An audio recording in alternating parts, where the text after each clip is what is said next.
All right, welcome back.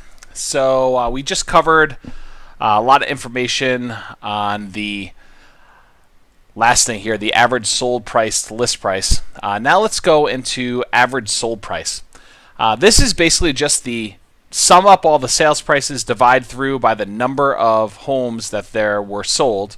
And so in 2014, for an attached dwelling, single family home, or down here. So this is the attached in Fort Collins. That's the condos and townhomes. In 2014, they sold for on average 203.7, so 203,000, almost 204,000. In 2015, they sold for on average 228. So that's up 11.9%.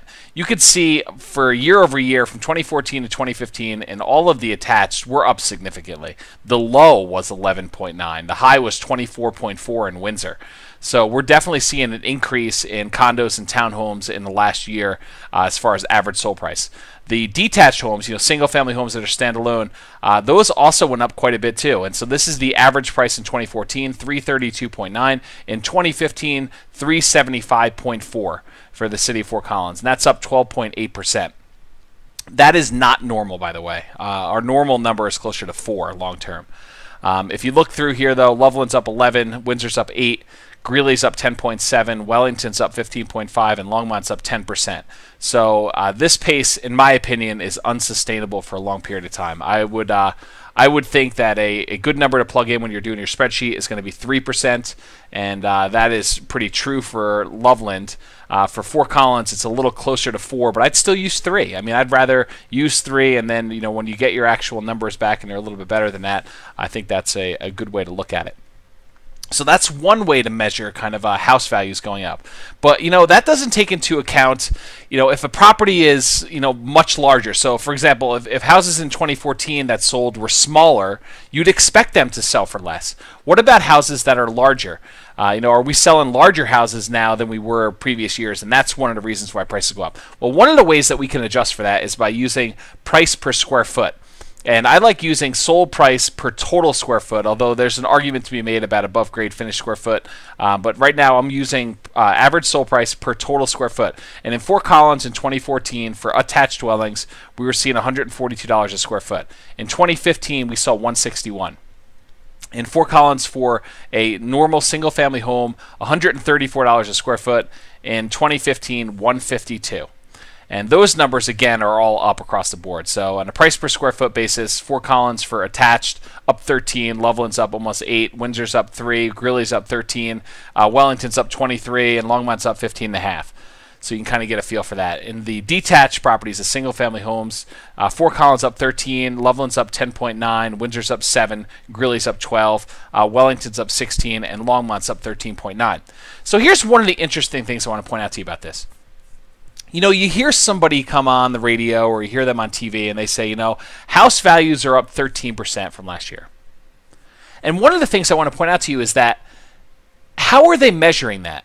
Are they doing an average of the sold price for last year compared to the average of the sold price for this year? Are they combining attached and detached? Are they saying the Fort Collins Timnath area? I hear some people kind of merge them together, and Loveland Berthoud, they kind of merge these kind of geographic areas together. Or are they doing specific city? Are they doing zip code? What are they actually measuring? So to come in here and say, my number says 13% for last year, and someone says, well, my number was 11% for last year, or my number was 14 or 20 or whatever it was, you can see there's some variation depending on how you measure it. And this is just talking about average sold price per total square foot. What if you did median sold price per above grade finished square foot? Well, that number is going to be different. And so realize that you might see numbers that are different. The overall idea is to see what the general trend is. And so, the exact numbers, those are going to be different depending on how they do their analysis and what they include or what they don't include in their numbers. But just realize that going in. So, for example, I have another page here on my website, jamesmiller.com/appreciation, and I do a chart that shows just last year, 2014 to 2015, the change in median sales price for all one-unit homes, including condos, townhomes, and detached single-family standing homes, but not including duplexes, triplexes, fourplexes, or larger units.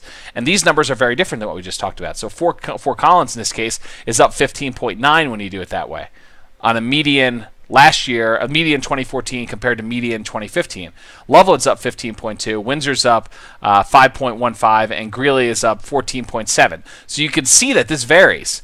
And kind of to make my point here, here is the appreciation using a sold price per total square foot instead of just sold price, and it shows the median. So this is change year over year for median, going all the way back to 1999, and you can just see the numbers of what they are to look at that. So depending on how you measure it, it does have an impact, and you can see the chart here as well.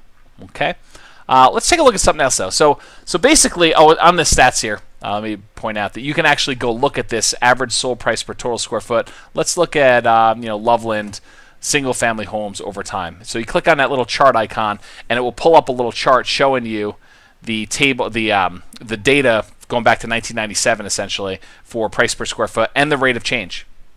So I'll turn off the rate of change just because it makes it a little easier to see without it on there. But it defaults it to being on. So you can see the price per square foot. Oh, I'm sorry, this is sold as a percentage. This is should be sold price per total square foot. Okay. So sold price per total square foot, right there. So basically, it starts over here. Back in 1997, the price per square foot, price per total square foot in Loveland for a detached home was $72.93. You know, we saw it kind of level out here, 2006 at 105, dipped back down to its low back in 2011-ish. Looks like about $96 and change, and then we've been going up pretty aggressively since then to $133.76 in 2015. And just like before, if you haven't seen the other videos, you can actually go and compare, how is Fort Collins appreciating compared to Loveland, and put both of these on. You can look at both attached and detached combined, or independently, or side by side. HOA or not HOA, does it make a difference there? You can look at just 3-bedroom homes or 4-bedroom homes, or compare 3-bedroom to 4-bedroom. You can look at duplexes and triplexes and things like that. You can also break it down by price band.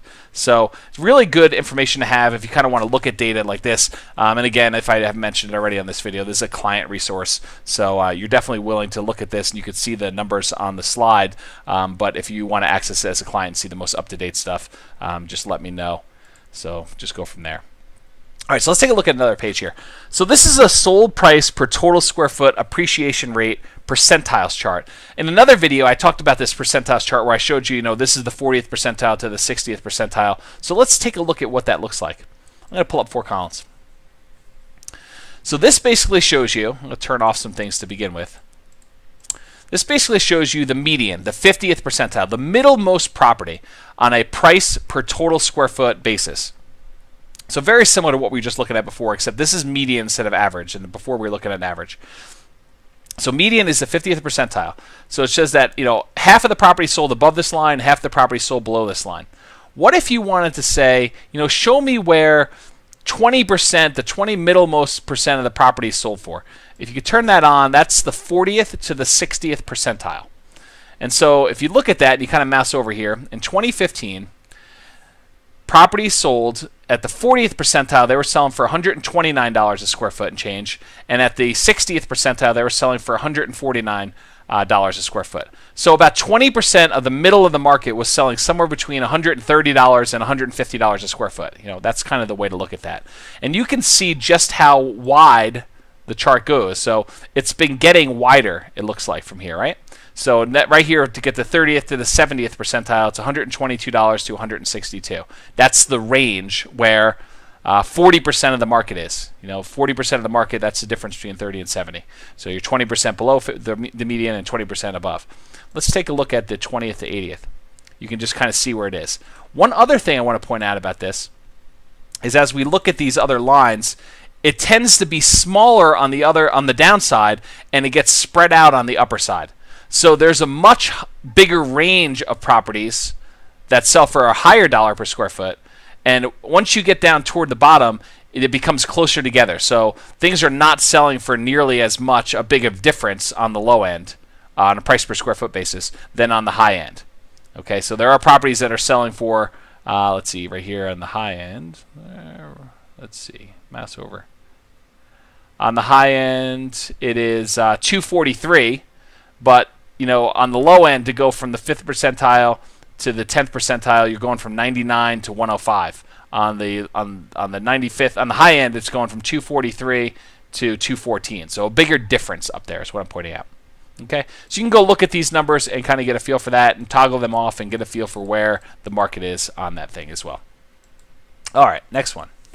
So this is an appreciation rate comparison chart, and this really answers the question I get a lot, which is, James, I'm thinking about buying a condo or I'm thinking about buying a townhome. Do they appreciate the same rate as single-family homes, or do duplexes appreciate the same rate as a single-family home, or do triplexes or fourplexes? And so to answer that question, what I did is I plotted all of the median sold price per total square foot numbers for all different types of units. And so I'll just turn some of these off so you can get a feel for it. This is basically Fort Collins median sold price per total square foot. That's median price per square foot over here. And this shows just attached homes, so condos and townhomes.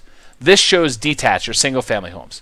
Yeah, they're a little bit different, and sometimes they make up a little bit more ground or they're closer together. But overall, can you see that they tend to trend together?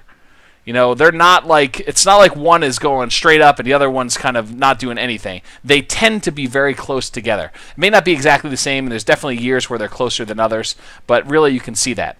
What about duplexes? I'm going to take off attached homes and just kind of put duplexes on there. Similar, right? Aren't we seeing the same similar trend?